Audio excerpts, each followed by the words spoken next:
Hey, everybody, welcome to This Board Game Life, episode number 89, titled Gaming Resolutions. I am one of your fine hosts today. My name is Rob, and with me, as always, I got my good buddy, Mark. Hey, everybody, how you doing? Every time it's like the first time, my friend, It is. doing these announcements. I didn't even see you kick that off. But anyway, this is because I was too busy Pointing to an There we go. upside down game. Yeah, right there. Yes.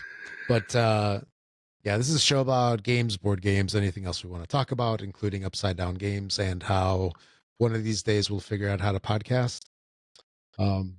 After like 950 episodes or whatnot, maybe close to 1,000 for you, right? You think it's 1,000? Could be. Because the first Xbox one was like what, 85, and then didn't we do like 800 something, or was it 600 for I don't even Xbox remember. Life? I don't even remember anymore. It's all a blur. Yeah. I know I've been doing this since, in some form, since, let's see, want to say 2008. Yeah. Yeah, I think about maybe 2007, 2008 when we started the first original podcast, and here we are today. Trying to figure out lighting, and I still look at, it's like I still can't get the lights in my room right. Like the boxes over here are like almost blinding, then it's like dark over here, there's a shadow here that's like right in this spot above my head, and no matter what I do, I can't get the shadows out of here. It's like I need 8 more floodlights excuse me, that light up my room. So how about if you get like one of those ring lights and just hang it around your neck? Yeah. There you go. Or get something like one of those gramophones that the dogs wear when they get their treatment of whatever. Just have that like the cone of shame, the cone of light. Yeah. I know you're jealous because I have my amazing lighting system here. Yeah, it's amazing. All right. Perfectly lit. Notepad plus and Notepad over there. Goodness gracious. But if I was smarter, I'd have something like straight ahead here, but that is a dark screen. But anyway, with that all aside, let's get rolling with the show. A couple things to mention really quick. We have a YouTube channel, if you're unaware, and Mark's been putting up some amazing content over there. Lots of cool videos, unboxings, playthroughs, and such. And then, of course, we've got the audio podcast, and you can find that, on the podcatcher of your choice. You can find it on YouTube. You can find it on our website. So there's tons of places to consume our content. You can even listen to it on BGG. There's so many ways to get this board game content. And we hope you enjoy it because we love making it for you guys. And all right, let's get rolling with what we've been playing. I played a bunch of online stuff, not really worth mentioning. How about you, Mark? What have you been playing? So it's been a little bit since we last recorded, and I was looking back at my list and I was like, oh wow, I've played a lot since then. So let's start off with Power Grid from Friedman Freeze. This classic. Yeah, it is, and it's interesting because it's a friend of mine really enjoys one of my groups that I get into play, and they like the game a lot. And I've never really, I don't know, it's just one of those. I've played it several times now, and there's another game that I got to play recently with the same group, and it's Power Grid Outpost. It's like the brand new version of Power Grid, I think that there was a game called Outpost way back in the day. And then, of course, there's Power Grid. And I think this is some kind of merging of the two or something. But this is, again, Friedemann Friese and Power Grid Outpost is the new release. And so we played this the other day. And I don't know if I was telling my friend Craig, who really loves this game, I don't know if it's the fact that I've played this enough times now that it's starting to make sense, or if it was the changes in Outpost, but I really liked Power Grid Outpost. And actually won the game. Like, this is the first time I've ever won a Power Grid. Oh, you guys played it wrong if you won. It must be. must be, but you screwed up the rules. We did something wrong because Mark won, but I did really well, and I don't know. Excuse me. He's getting all choked up, folks. No, about his victory. I'm getting over the flu. Oh, yeah, I'm on you day 9 or 10 shape, right now. Yeah. So I'm trying to stay hydrated, but I've never won Power Grid, and I always was just kind of happy by the fact that I always so seemed you to played do that one correctly then. Yeah, I always did better. Yeah. You know, as I was seeing myself improve with each game, and I was happy about that. And then this one, I kind of ran away with it. I don't really know why, but this one kind of seemed to click. But I think it's more of just the fact that I've been playing Power Grid a couple of times now, that it's kind of starting to come together. But if I was to buy a copy, I would buy the Outpost copy. The way the board's laid out, I liked it better. I kind of liked some of the nuances of the way that you can put stuff out on the board. They're a little different from the original Power Grid. There's a couple tech upgrades that really make sense and just add a lot to the game. Now, I remember Outpost coming out, but I don't remember the specifics of it. Is it Power Grid in space, like air quote in space, or is it like based loosely off of Power Grid and it's like a separate game that is different? No, it is. You are colonizing a new planet. Mm-hmm. So you are purchasing power plants and shelters and technologies. So instead of having like nuclear power, coal power, garbage, wind, you have just power plants, mm-hmm. and then shelters, and then you actually get a player board now, and you have to put out, you're still drawing like cards, but there's technology cards and shelter cards and power plant cards. So you're just getting a power plant, and that's it. You don't have to, and what you're buying is workers. So instead of all the different resources that are going to cost you more, there's workers that you have to purchase. But then there's technologies that will give you, and shelters that can give you permanent workers instead of the temporary workers, which you're constantly having to buy new temporary workers. So there's discounts. You get you can get a discount with technology, discounts on power, discounts towards your shelters and things like that. And to me, it just seemed to play a little better. And again, I feel like this one's a bit more streamlined. The one thing I really liked was the board was like the printing on the board, and your connections between the different sections were bigger, easier to read, I felt.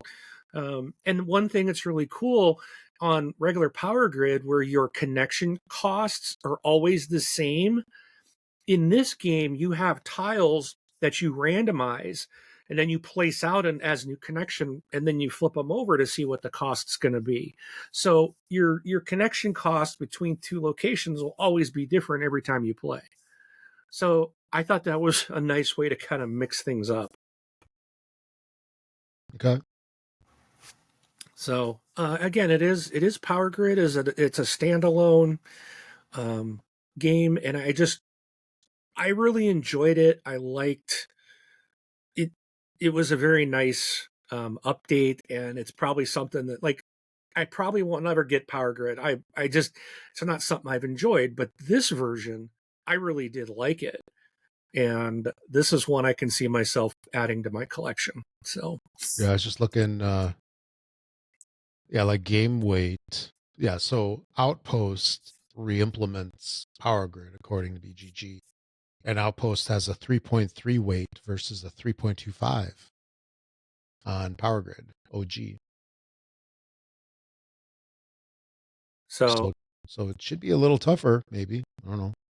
huh, it I don't know. It didn't seem to be harder. Yeah. It's It's just, yeah, and it's again, it still the might just same. be that I've played Power Grid enough times now that it's starting to finally click. And I think that's most of it, more than the game itself, is that I've played it enough that I'm starting to get it. And this everything just kind of came together the other day when we played this. So it's nice to get a Yeah. win, but it was I really actually was enjoying the game. Hmm. So Actually, I yeah, so there was that original Outpost game from like 20, 25 years ago. And I'm looking here and it says that so Outpost was one of the major inspirations for Power Grid OG. there you go. Yeah, so it was the inspiration for Power Grid, and then Freedom on Freeze went and he made Outpost as like an homage of sorts. So, he's kind of honoring the original Outpost with this version of the game. So that's kind of cool. Yeah, and I never played the original Outpost, but Yeah. I do like Power Grid Outpost. It's a really good game. Hmm. Very All cool. right. Moving on, some smaller stuff. Played Rainbow. Also, Don't Llama. Lo- Love Letter. Excuse me. You're just getting so emotional about those small Ah, box games. this is ridiculous. All right.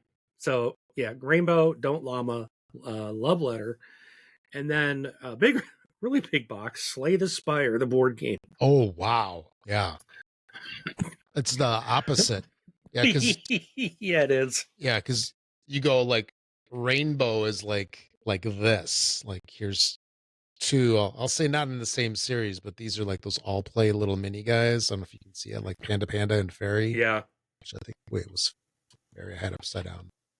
So yeah, they come in this little box, and like some of these games have like only like a couple of cards. Like that's it. And then Slay the Spire, it's got more than like 20 cards, right? Oh yeah. Oh yeah.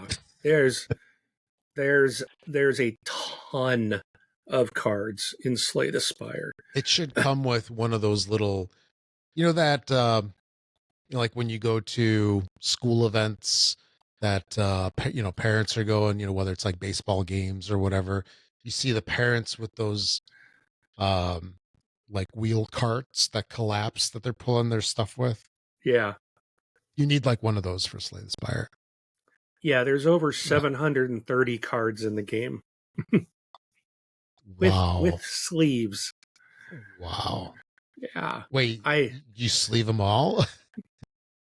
um I I know you sleeve Probably a huge a majority of huge them. a huge amount because Yeah.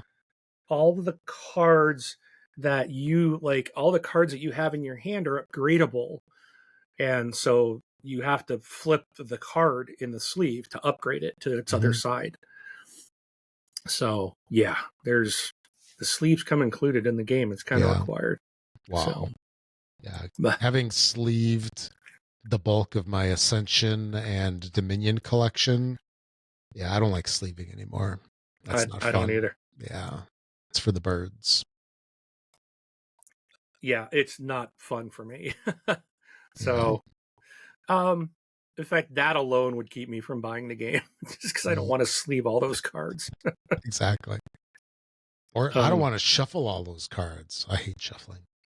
yeah, there's a lot to this game. I'll tell you that. Hmm. Okay. All right, Clank Legacy 2, completed more of that. Played some SETI, The Search for Extraterrestrial Intelligence. Hmm. This is an outstanding, outstanding game. I really enjoy it. Played some Bear Mountain Camping Adventure. If you remember last year, Rob, when I came to see you, I bought a game called Dice Command, and I Oh finally yeah. got to play that. Um, Yeah, and because you'll, yeah, we didn't play that one. We played that other all play game, right? The yeah, one where you fill in the numbers and like the pyramid shape. yeah, I forgot the name of it. Journey to the Top, I think was Yeah. that one. But I had bought Dice Command and finally got it to the table. Hmm. And there's a video of it on our channel you can watch. Hmm. But that actually was a fun little war game. I enjoyed it. I finally played Clank in Space. Nick and I played this on the channel one night, so we also have a video of us playing Clank in Space, and we really enjoyed it. It was something I'd been wanting to play for a very long time. I just never got around to it, and I'm glad to finally put that one down as played. Also played some Rebirth. This is the new game from Reiner Knizia.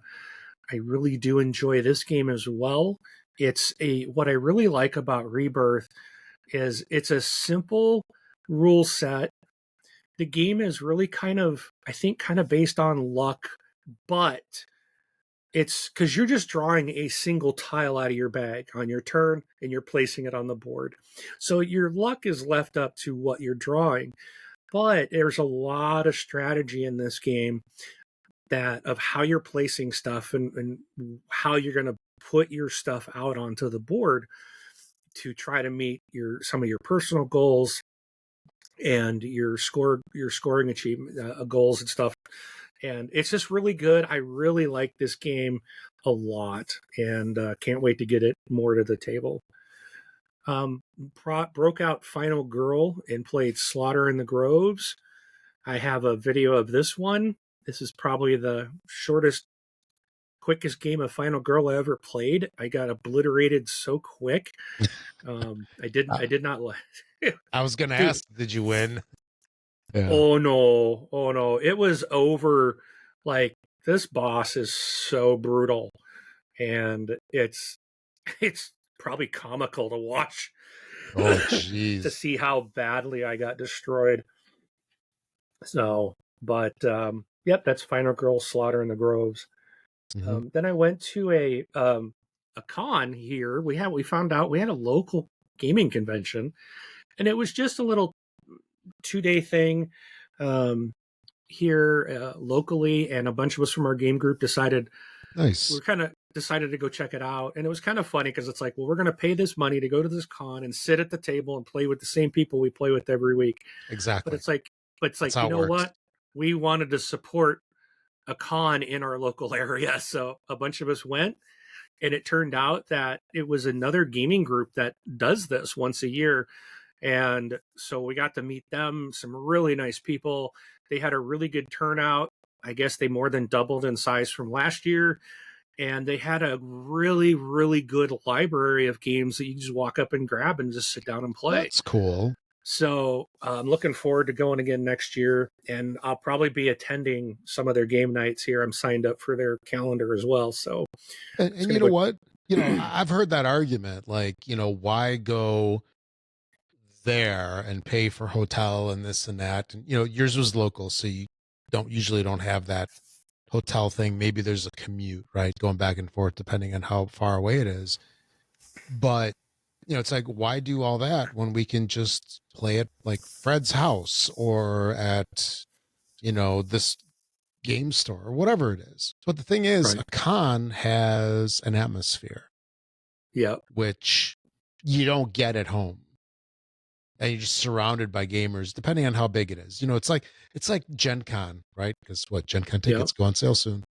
But anyway, Yeah, they do. It's like Gen Con. It's like, yeah, you can play games at home, but there's something about being like in the big halls and just surrounded by noise, and you know what I mean? it It's just, it was noisy. yeah, It was noisy.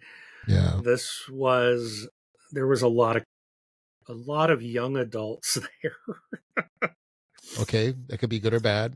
That's I'm being nice by saying adult. A lot of kids, lots of kids.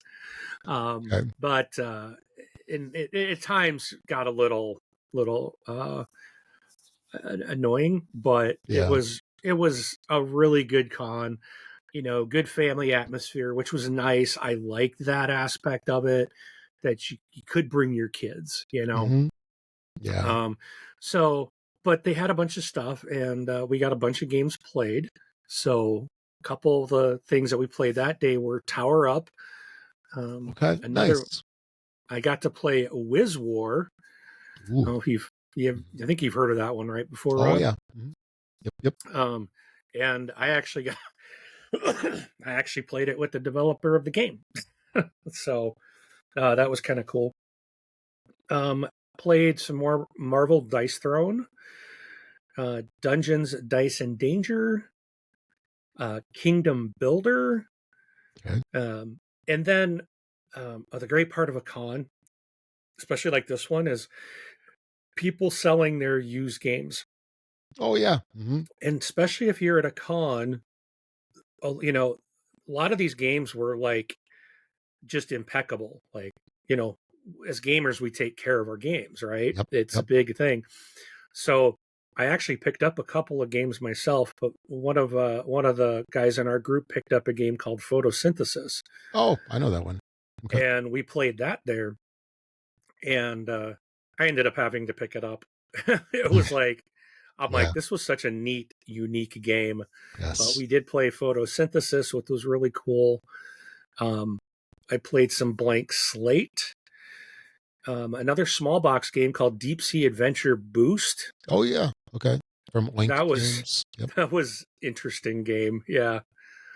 Um, Yeah, you took gotta like do your dive and then get back in time yeah, before you run out of O2. before your son is in front of you, keeps grabbing all these things and taking more and more air, so he can basically, you know, loads his pocket with loot while I'm dying, and he's taking up all the air, and I can't get back. Take one for the team. He took a lot of loot for himself. There was nothing about the team in his game. It was all So, I, but he which is won. not in So team. Yeah. he killed everybody else off. I guess that's one way to win. There you go. That is apparently a strategy that works. So code names, got some more of that in. Sure. Again, I talked about Power Grid Outpost already. More Clank in the form of Clank Catacombs.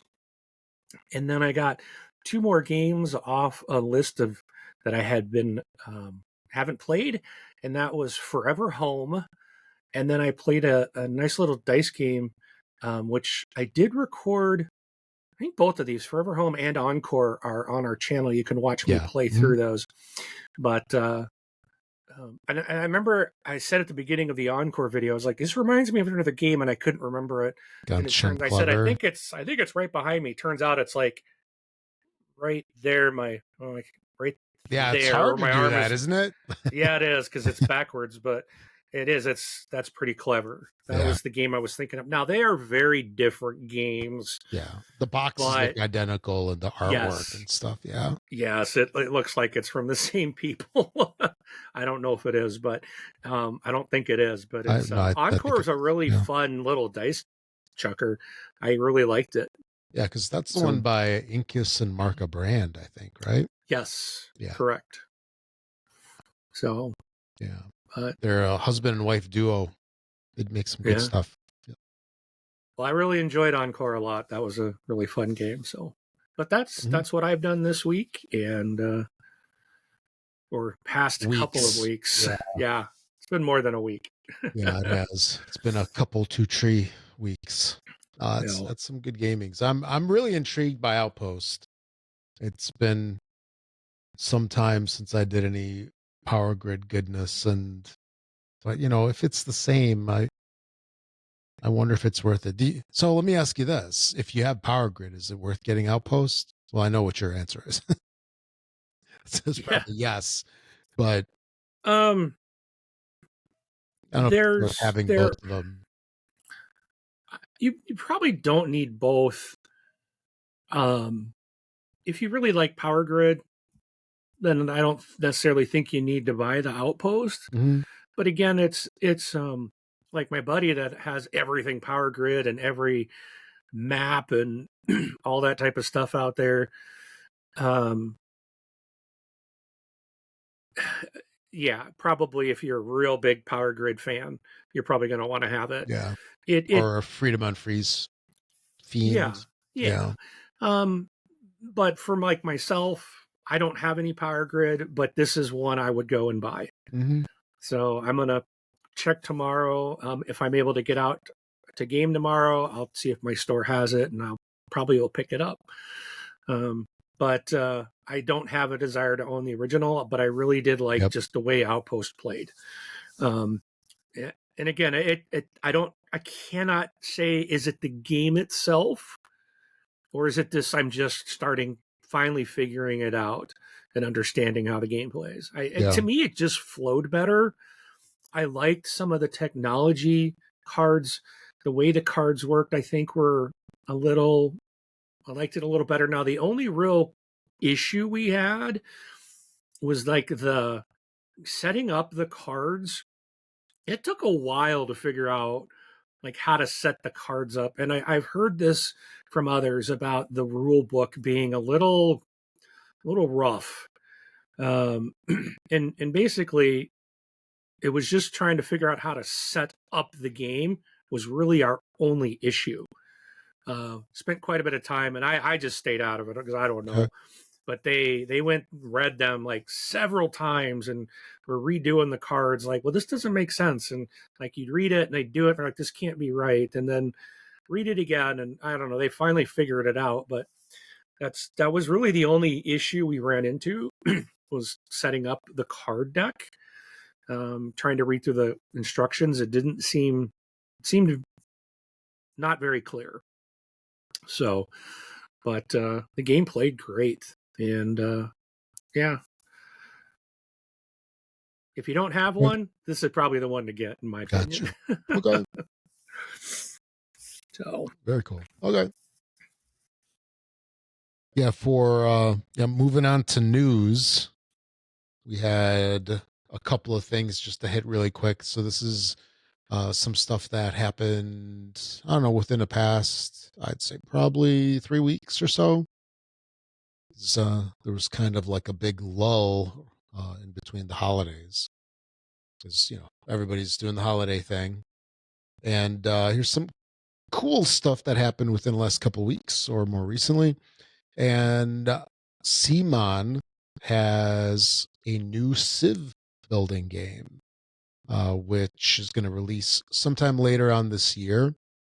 It's by Andrea Chiaravesio. I don't know if I said that correctly, but what's interesting is it's a Civ game, a Civ building game, that's going to be for up to 4 players, 12 and up, and it plays in 60 minutes, which I would say is not common for Civ games, because they generally tend to be, like 60 minutes per player or 120 to 240 minutes altogether. So that's going to be interesting to see when we find out some more information about this game. And they've also got Zombicide White Death. So if you're a Zombicide fan, and I know Mark, you like your Zombicide, at least the core edition, right? The base one. yeah, I really love Zombicide. I only have the what is it, the second edition Mhm. version, and I I'm kind of glad that I don't get this played very often because it would be one of those I want to buy every Oh set that I yeah. see. Mhm. and I don't. I only bought the one, and they're just too expensive. Yeah. And it, but yeah, I love Zombicide. Yeah. So this one is the White Death. So they've got a core set and 4 expansions. So this just came out a couple days ago. So this would have been, as of this recording, 4 days ago. So that'd be like over the weekend. And so it's a fantasy release.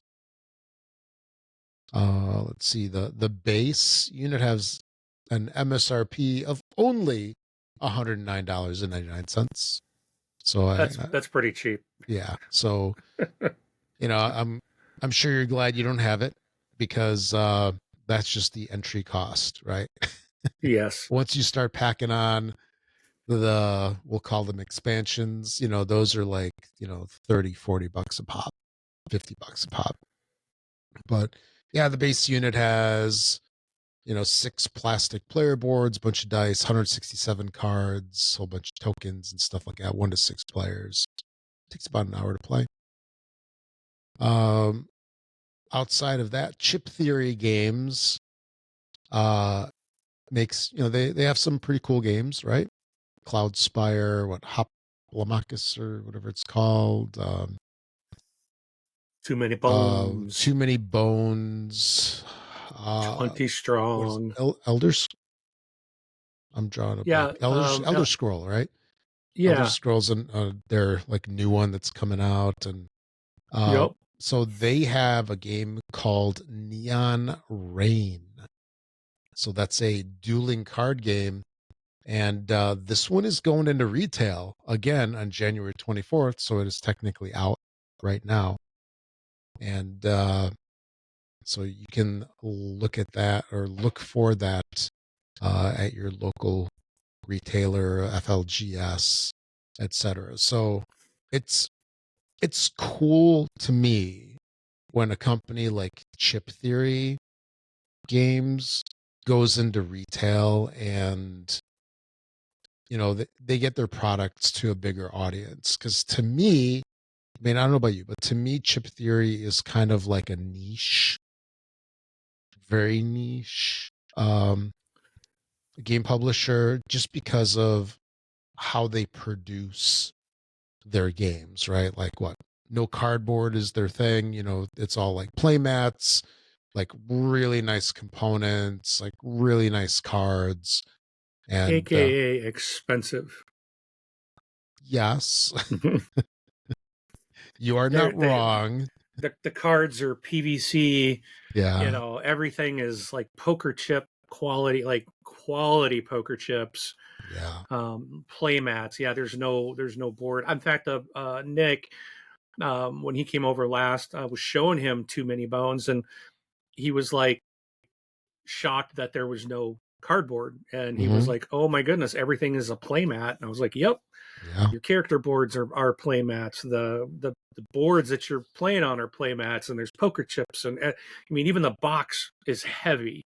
Yeah. Because it's very good quality components. The cards, the player sheets, the manual, everything is just like, your manual, your game rule book is like that what do you call it? Like a fabric. There's like a fabric type of book, and your cards and your player sheets are all that PVC, and yeah. Yeah. So, AKA expensive. Yep. That doesn't always translate well to a retail. Yeah. I wouldn't call them niche. I'd say they're more of a boutique. Boutique is better. Yes. Boutique. Yeah, I like that publisher. One. Yep. Oh, that is right on. Yeah. So yeah, Neon Rain. It's a quick game. It's a battler, right? Player against player, 10 to 15 minutes, and what else was I going to say about this? So yeah, ages 8 and up. So it's not like one of those very like thinky games. So that, to me, that means it's accessible. And yes. On a side note, they're also releasing 20 Strong to retail later on this year. Yep. I think that's what we've backed. Yeah, I think the core. Well, the core goes for like $30, right? And then but the core comes with Solar Sentinels. Because I was trying Correct. to think of like how much would that be into retail. So yeah, $30 for the core, and then 20 for like the Too Many Bones add-on expansion, whatever you want to call it. So either way, very cool to Yeah. see Chip Theory hitting retail. Yep. Another thing is kind of cool. So I got a couple things on Catan because we are approaching the 30th anniversary of Catan, which is interesting that a game's been around for that long. Because basically games that have been around forever really, like we think about Monopoly, right? I Okay. think Shoots and Ladders, all the kitty games that we had way back then. But yeah, Catan has been around for some time as well.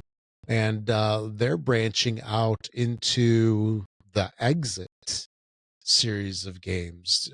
Have you ever played any of those? They're like the, I don't know, I'll call them No, like the escape room ish never have. kind of games.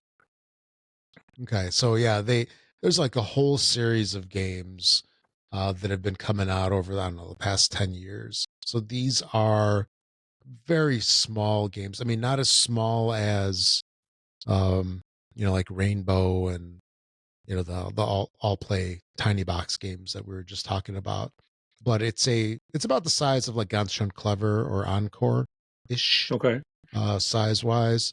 But it's a cool little game that you solve sorts all different kinds of puzzles and challenges to try to complete some kind of goal, right? So whether it's like to escape something, whatever the case might be, that is like the basis of the game. So they added a Catan version into this. So sometimes there's usually cards in there, and there's little pieces of cardboard for different um, goods or items.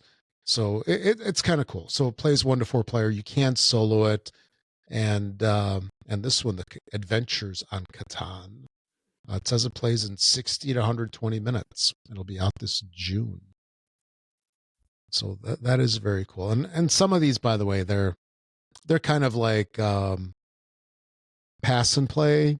I'll call it that. That's not the perfect way to describe it, but basically, once you play it, you kind of know it.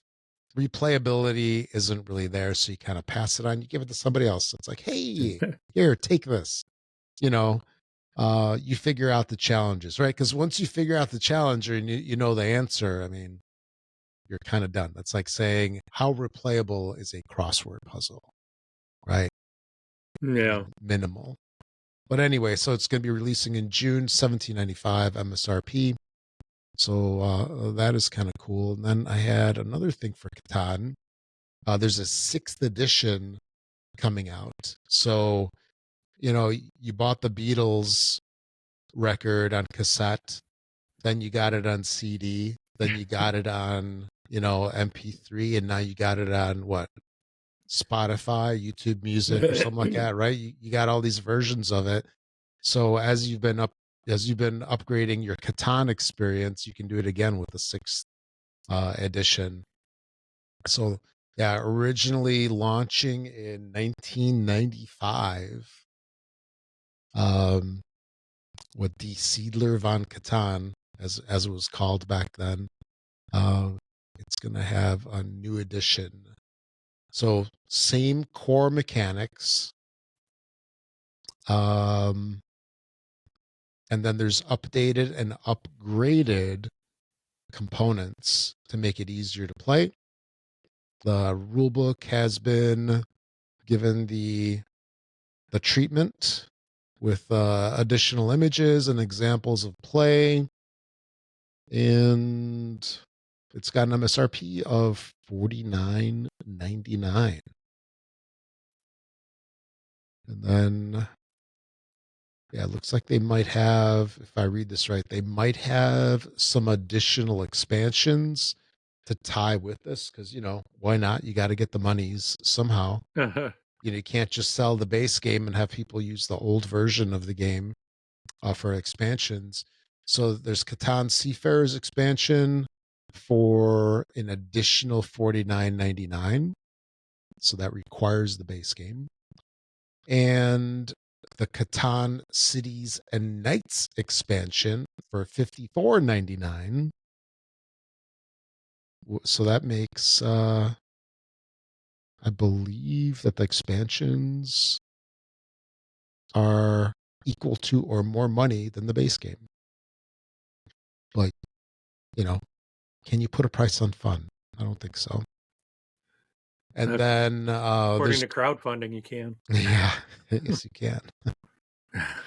That's my it's about $150. My kryptonite, yeah.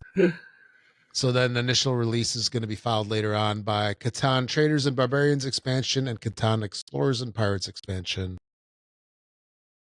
as well as allowing you to go to 5 or 6 players. So you can look for that later on this year. If you're looking to refresh your Catan, or if you're looking to jump into it for the first time, why buy that old version when you can get the new hotness? So yeah, maybe your big son will like this. Or he'd be excited because I know he likes Catan, right? Yeah, he does. The tall guy. Okay. All right. And then Thames and Cosmos are coming out with a new edition of Caesar and Cleopatra. This is an old game by Wolfgang Lütke. Man, this game came out in 1997 and was one of the it was a big seller back in the day. It says here 350,000 copies. So that was a lot. Like 30 years ago, the hobby was nothing like it is today. Heck, gaming, like board gaming, is nothing like it even was 10 years ago, 15 years ago. So Caesar and Cleopatra is coming out. It's a 2-player game, plays in 40 minutes, and it's only $19.95 retail. So this is one that I'm probably going to be picking up, but it's going to be out in the fall. So, you got to get a whole bunch of gaming going on, and I wonder if we'll find this at Gen Con. So if it's going to be a Gen Con, I'll probably pick this one up for sure. And it's a nice, refreshing game for only $20 when, things are approaching $80 and more. So it's nice to get a deal on a game. It is. Yeah. And I don't think we talked about this, but FinSpan is coming out next month in 2025. Have we talked about FinSpan at all? Because I think we did. Yeah, because it's tied to the Span series of games, right? Yes. Wingspan, it is a Wingspan game. Wormspan, FinSpan. Yeah. Yeah. So this game. Well, full disclosure, it went on pre-order on the 20th of this month. Yep. And I pre-ordered it. So okay. With the fancy squishy egg upgrade. But a lot of this game, when they announced it, really got a lot of hate. Really? It was weird. I couldn't understand it. It was like people were like making cracks and like how, they're just trying to milk the franchise. And I was sitting here thinking, going, how many versions of Ticket to Ride are there? How many versions are there of Catan? How many different versions of, any Marvel game? Zombicide, Azul. we were talking about. Azul. Yeah. Yeah. I'm like, these game companies do this all the time. Like, Yeah. I don't know why Stonemaier was getting so much kind of hate out the gate. Um, That's what it we just do on doesn't the make any internet. sense. Yeah. I know, yeah. Yeah. I guess people are just, um, immature. But I thought it was funny when I first saw it. I thought it was a joke, but it's a real game, Oh, and it is. Finspan. Yeah, Yep, it's it not is. April yet. No, but it is. It is a real game. It is. You can pre-order it now from the Stonemaier website. And again, one thing I like about Stonemaier, it's like, hey, we don't do the crowdfunding. Come to our site and pre-order it if you want, and we'll ship it out to you. I like that so much better than like, hey, in 2 years, if you give us your money today, we may give you a game that'll look nothing like what we said it was going to look like. Yeah, it's like get a game sometime. Yeah. So, And then 2 years later, you get a box in the mail, and it's like, what is this? yep. Or you're sitting Yeah. here like myself going, supposedly 3 games of mine that I've backed have been shipping for weeks. I've got no notification. I see all these other people talking about their copies and showing pictures, and I'm sitting here going, I don't even have a shipping notice yet. Yeah.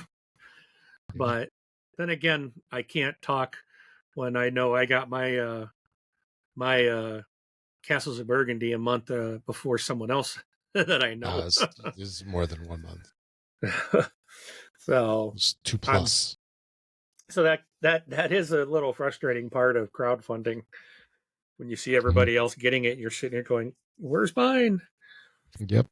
So Yeah, but yeah, so Finspan, it's created by David Gordon and Michael O'Connell.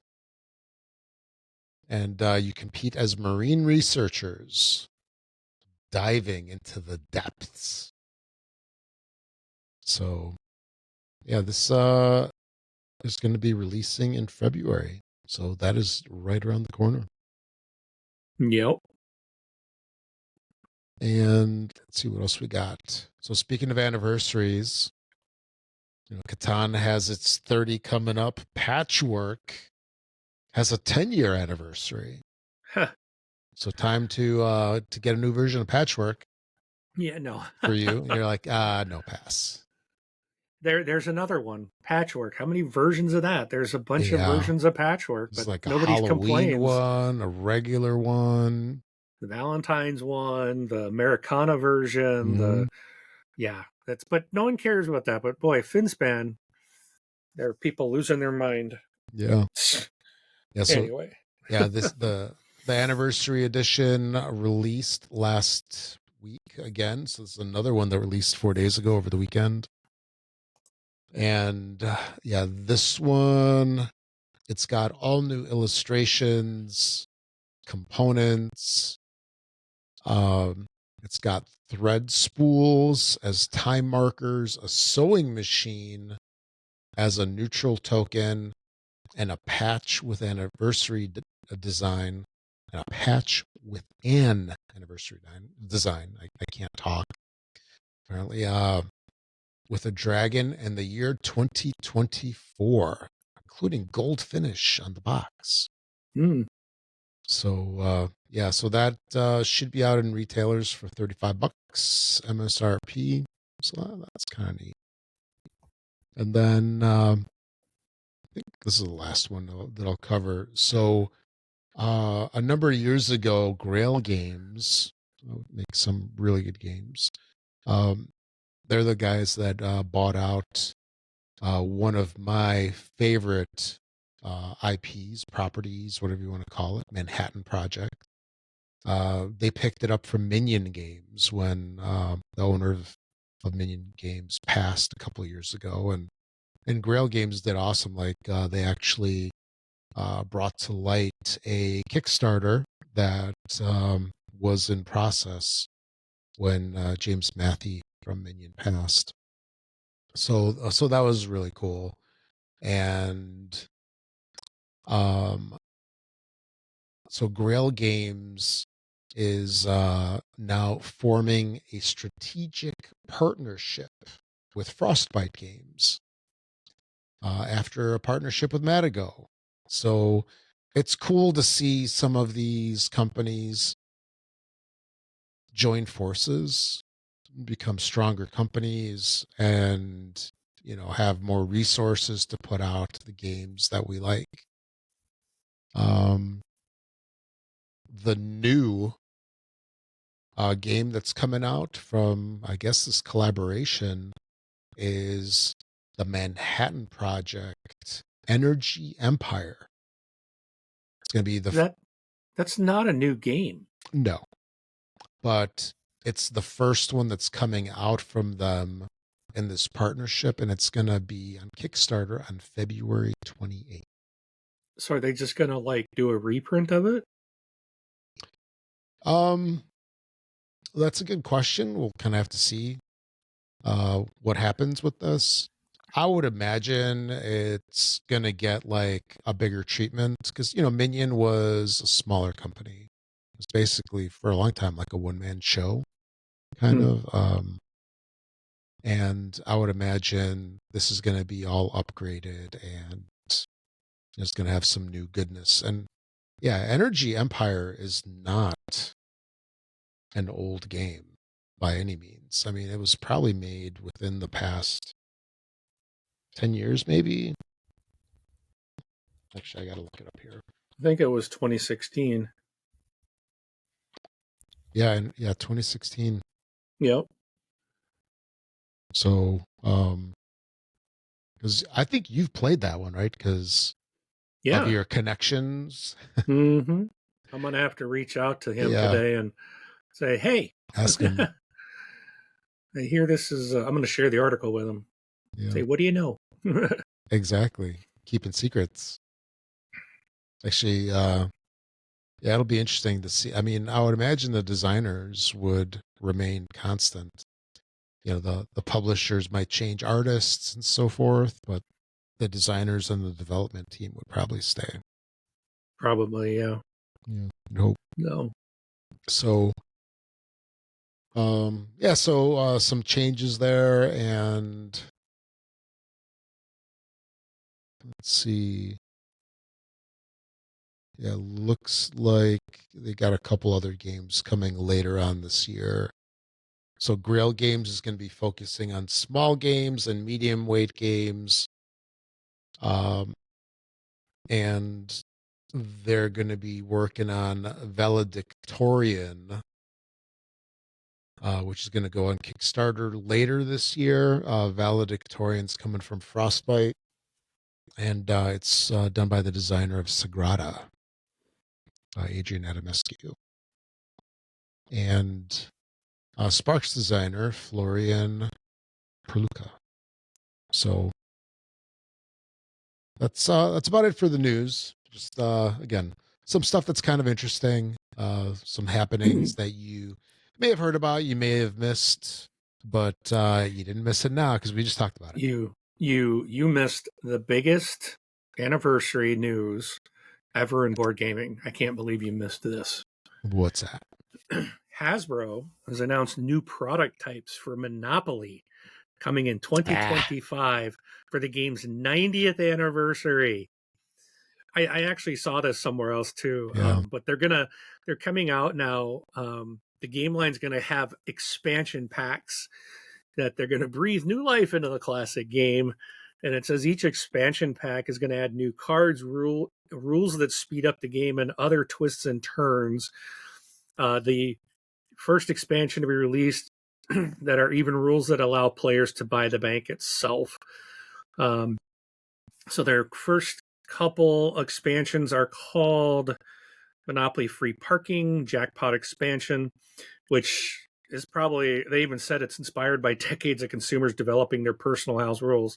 So in other words, they're going to sell you something that we've been playing for 90 years already. We've been playing it wrong. Yeah. They got Monopoly Go to Jail and Monopoly Buy Everything are coming. And then I guess the game's going to get there's an all-new, of course I said the all-new expansion packs, but a completely redesigned classic board game that they're going to come out this year. So I just thought that was interesting. After 90 years, they're going to now have expansion packs for Monopoly. Yeah. So I had to Actually, go there. Sorry. oh yeah. Actually, there was what the heck was it? There was a version of Monopoly that I got from my son that was actually good.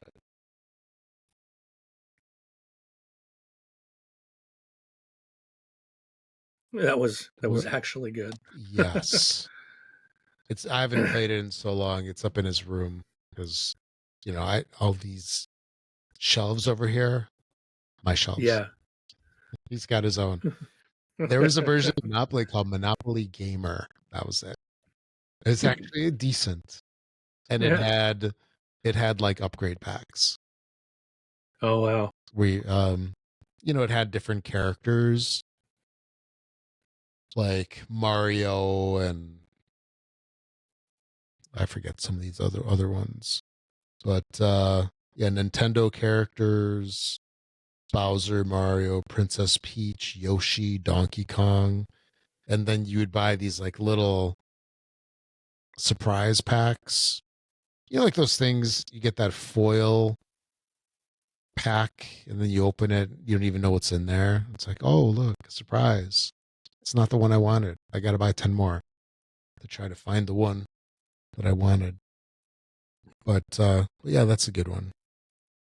Anyway, enough of that. Hmm. So, where were we Well, with it with the show? takes us to our main topic of what are Yes. our gaming resolutions. It's this, start of 2025. You always have to have a resolution, Mm-hmm.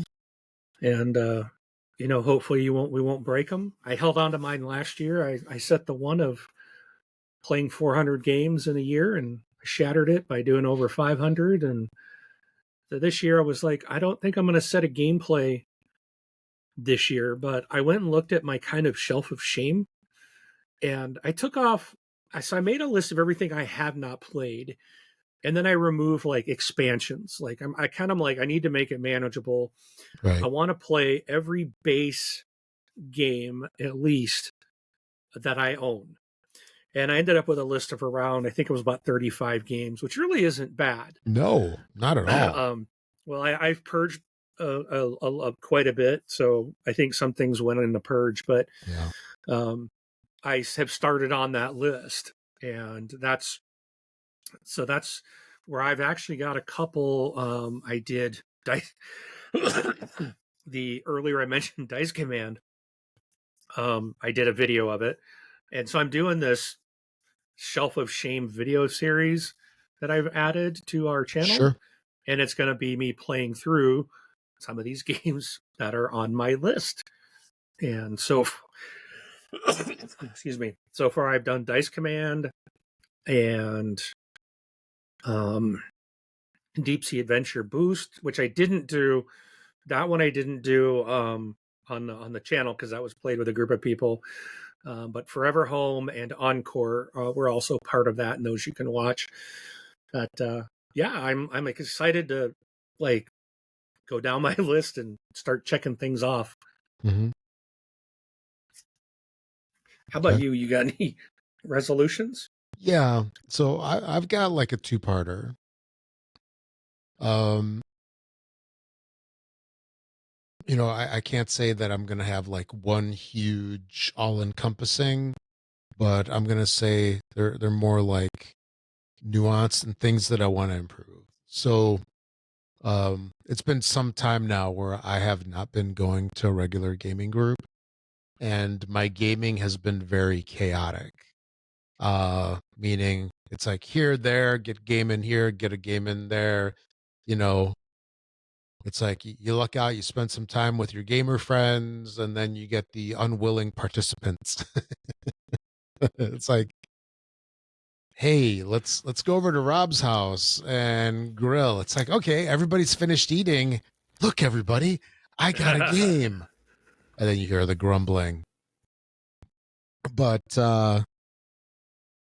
the one of the two things that I'm really looking forward to in 2025 is I want to get to the point of where I get either like regular gaming time on a consistent basis, because that's one thing that I know you do a lot, and that's freaking awesome. So, and I miss that. I miss going to the groups, and you get somebody that brings in the game, and it's like, hey, it's like Fred's gonna teach it this time. I'm so used to teaching every game, and that's a lot of pressure. It's like a Yeah. lot of pressure to teach everything and then to remember the games, because I don't know if I'm just getting old, but You if are. yeah, that's true. But it's like it's at the point of where like so much is going on. If I haven't played a game in like 2-3 weeks, I struggle to remember the rules on it, because everything runs together. and and sometimes even with games that I've played so many times because they're like a favorite game of mine, it's like I really struggle with the rules until I get like, oh yeah, I remember how this goes. But anyway, yeah, so I'm one of my gaming resolutions is to get consistent gaming with hopefully solid gamers. And what I'm hoping is going to be week 1 will be next weekend, or not this weekend, like in 3-4 days, but the following weekend. So we'll see how that goes. So I'm keeping my fingers crossed on that. And then the second part, or did you have more, or should I just rattle off both? No, that's really. If I made a second one, would be to um, make sure to dive into some heavier games, which my gaming group is forcing me to do. So, for just so you know, one of the guys posted today that he's bringing Evacuation tomorrow, and it's Okay. rated 3.99. So Ooh. yeah, it's I got to look and see if I can get an idea of how to play that. But so that would be my other thing, is to play more things that you know push my boundaries and open my eyes up to more gaming styles. Yeah. But Actually, that's it for me this year. yeah. I think maybe we should push ourselves on this board game LifeCon number 2 is maybe we should learn something together, like Twilight Struggle. We can do it. And As long as it's not. Evacuation. Yeah. Actually, Twilight Struggle was the number 1 game on BGG for years. Oh yeah. It's about the Cold War. It's a card game from GMT. And by the way, Evacuation of Vladimir Suchi, that's a good game. Yeah, 3.99. Look at that. I just pulled it up.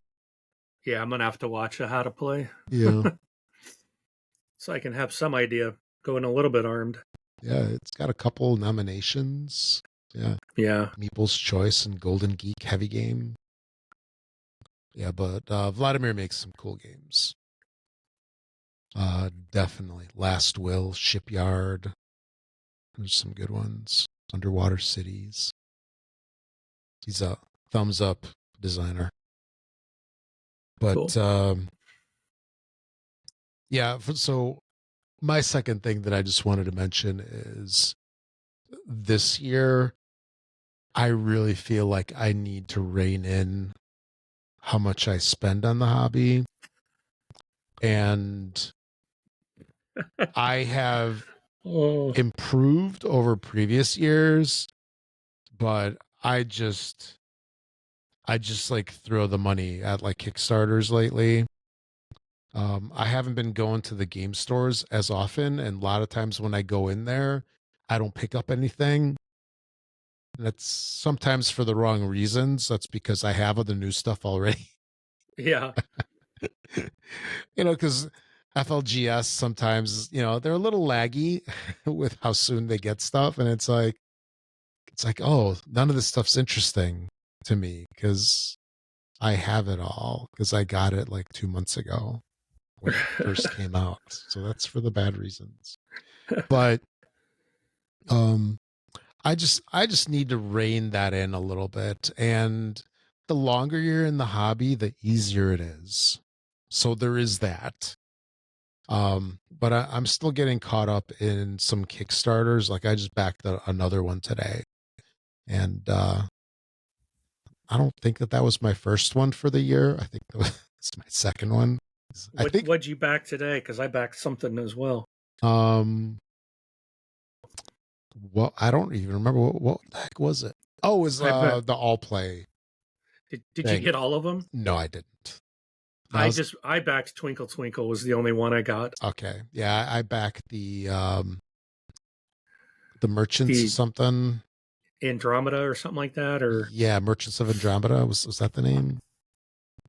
But yeah, sounds right. Yeah, I was looking at him. I'm like, yeah, I'm not going to back all 3 or 4, just because I was thinking to myself too. But you get that coin if you do all 3. Yeah, it gives you a free $7 game later down the road. No, it gives you a $7 game for $4 when you pay for shipping. That. Yeah, there you go. But I enjoy their games. I'm just trying to be selective because all 4 games, they were over $100, so it wasn't inexpensive. It's not like the little form factor games where you can get like a couple of games, like like Mountain Goats and some of those where they're like $20 a pop. These are more substantial games, with a higher cost, which is to be expected. But yeah, I just need to rein some of that in. And I got my weakness for Queen games, and the Stefan Feld collection. I know that's coming. I'm like, please just do 1 this year. Don't do 2. Spread it out. Don't spread it out to 1 a quarter.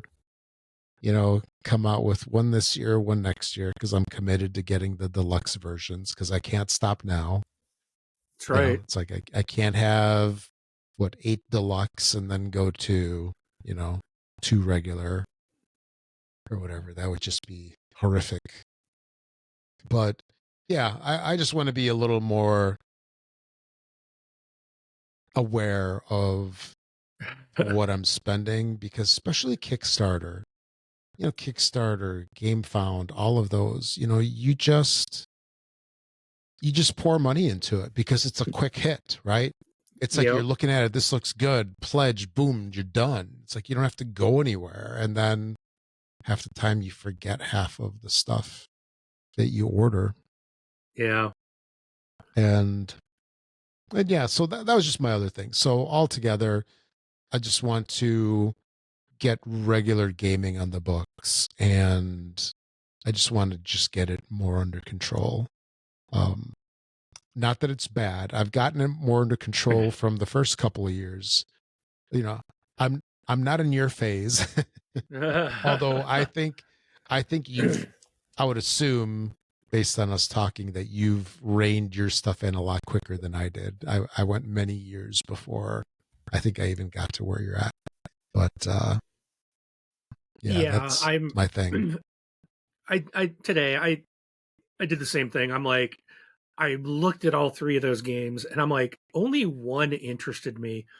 And I still thought about buying the all in, getting everything. And I'm just like, I also looked at 25th Century Games has a crowdfunding going right now with like 11 games that are like imports. Oh, wow. That they're bringing in. And I was looking at it and I'm just like, I can't just buy it for the sake of buying it. Yeah. I really tried to, is there anything I'm interested in? Nothing really looked that interesting to me. And I'm like, I don't need them, Right. I've bought I've spent a lot of money on some Kickstarters. I'm still waiting for one to show up. And it's like every day, it's like I'm sitting here going, is it coming today? Is it coming today? And it's like, it's annoying me because it's almost like I feel like it's consuming me every few minutes. I'm looking, did I get a shipping notice? I'm going into the people asking questions like, where is my copy? You're supposedly shipping these. I don't have any info. I spent a lot of money, and it's like, then I'm worried. What if it's damaged? What if I don't get everything? I'm specifically talking about my Marvel's X-Men Dice Throne All In. I mean, this is going to be a huge box when it shows up. Yeah. And I think All In, it was like $450 or something. It's like, I can't believe that's like, I'll sit here and going, what? I spent how much on a board game? Like I remember I had to go back and cancel one of them because I did the same thing. I'm like, when did I buy this? Like, I think it's a late night Kickstarter browsing. It used to be the Amazon, stay off Amazon at night. Now it's like stay off GameFound and Kickstarter at night. Otherwise you'll spend $500 and not know it. Oh yeah, I was just looking at that 25th Century one, $225. Yeah. 11 games. I don't even want to know what the shipping is. Supposedly it's one flat rate. So they are cutting a deal on the shipping supposedly, but still, we'll let you know when we ship what it's going to be, probably. Yeah. One of those. So, and I get it. But there's so many things that we have, like, like you said, I've got the, what do I have? I got the Project Manhattan Energy Empire sitting here, and I've my copy signed by one of the developers. So, but now it's like, ooh, there's going to be a newer version. It's like, oh no, I don't need to buy another version. But as soon as I saw that, I was like, what? Yep. And now I'm going to keep my eye out for it. See, the thing is, I don't need to. No, that's where I say, like, if it's a game that you enjoy, then by all means, right? And that's Dice Throne. I will go all in. They have another campaign that I've already gone all in on as well on that one. So that's a franchise I'm in. Mm-hmm. I will buy everything all in, but others we've got to rein it in. Like, you can only play one game at a time. One of my friends in my game group always said, he kind of subscribes to the philosophy of, if someone in the group owns it, he doesn't have to, because he can just play our copy. Yeah. Which honestly is a great strategy. But what if you want to play it and they're not there? But when is that ever, Yeah. Well then, but what are the odds, especially if I'm always playing with my game group. I know. Yeah. So the marketing departments don't want us to think, they don't want us to think that logic. That's right. And I get it. Yeah. So anyway, yeah, those are my two things. So we'll see. We'll see how it goes. I'm hoping those are both within reach and they're doable. Oh yeah. So, okay. They are. We'll work on it together. Yeah, there you go. You call me before you purchase something. Yes. I'll try to talk you off the ledge. Yeah. It's like, hey Mark, I want to get a new version of I don't know, Castles of Burgundy. Oh, it's out. Send me the link. Yeah, exactly. That's the problem. Usually how it goes. Yeah. We'll get 2 copies instead of 1. Yeah. It's like, hey Rob, I want to get the new edition of Planet Unknown, which I still haven't gotten yet. And mine, I'm like, they started shipping on the 16th. It's the 28th. I've yet to get it. Yeah. And I'm a little concerned. I've seen a lot of complaints about it. Quality? Or sounds like it. Oh, super. Oh, whatever. I mean, I watched an unboxing from the company. I'm wondering if people just didn't understand what it was going to be. because I saw the unboxing from the company, and I'm like, oh, Mhm. okay, this looks great. Yeah. So I don't know. People are Yeah. never happy, Yeah, it could be. but I want my copy. Yep. So But yeah, it's yep, like, hey, Rob, I want to buy the new Planet Unknown. It's like, oh, they got a 2-copy discount for yeah, shipping if you buy 2. What's the deal? I'll sell you the money. yep. Uh, Oh, anyway, that's all I had for episode 89. You got anything else you want to add, or? I'm good. Okay, awesome. Okay. So thanks for listening, everybody. This has been this Board Game Life episode number 89.